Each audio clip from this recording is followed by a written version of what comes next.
Come, Emmanuel, and ransom captive Israel, that mourns in lonely exile here, until the Son of God appear. Rejoice, rejoice.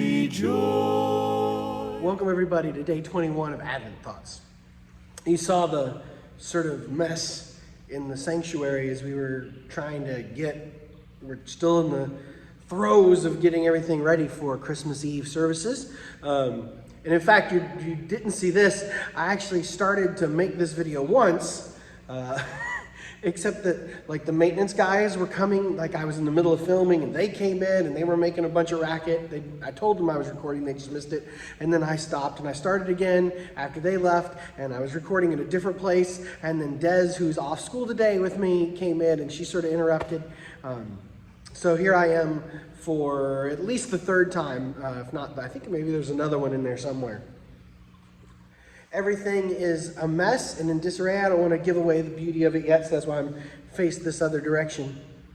And outside is almost done. We've got a little more work to do before the sort of big reveal, before we sort of everything that's been going into this moment is brought forth and we get to see it. We're still in the moments beforehand of the creation. Those are some of my favorite place to be. But I will tell you, as if you were standing here and as you saw in the beginning, creation is full of chaos. It's always a little bit insane. It's always a little bit of a mess. The creative process, the process of sort of coming up with something out of nothing, doesn't just happen. It takes a lot of ingredients, and those ingredients tend to be a little chaotic, and they tend to be sort of everywhere. I don't care how clean of a chef you are or a cook you are, once you get the flour out, it sort of gets everywhere. And you can clean it up as best you can, but it sort of goes around. It gets out of the bowl, it's over here, it's over there, the salt spills, whatever that is. If you are a painter and never painted anything, there's always overspray.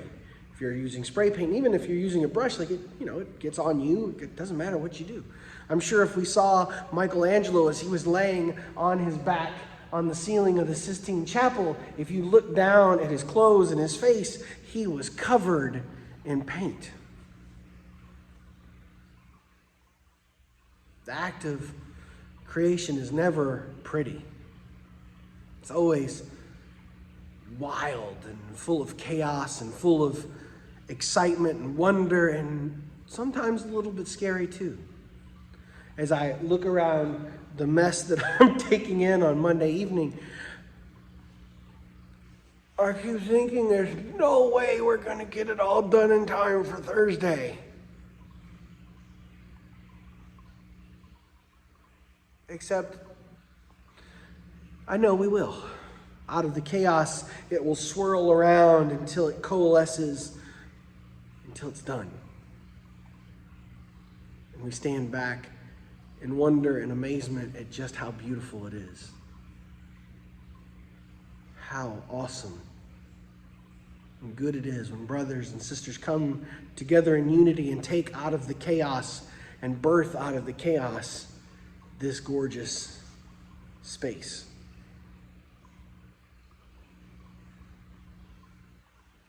We are getting ready to celebrate the ultimate act of creation, of God coming into the world in a way that is completely crazy and messy. A small baby born in a stable in a mess of hay and animals, dark and cold. Could have come any host of ways, just descended on, like Thor on a lightning bolt. He could have just emerged from the sky. But here, in the chaos and the uncleanliness of the world, God comes in. Jesus enters the world in that chaos and lives, and in this moment is creating something, is working with us. We are part of that very creation. We are the glorious ingredients of his mess that he's working with every day, stirring and moving and working in. In these final days of Advent, where is your creative opportunity? Where are the places where God is stirring and moving you to be part of his joyous creation, to inspire others, to keep the creation going? You have a blessed night and a holy Advent.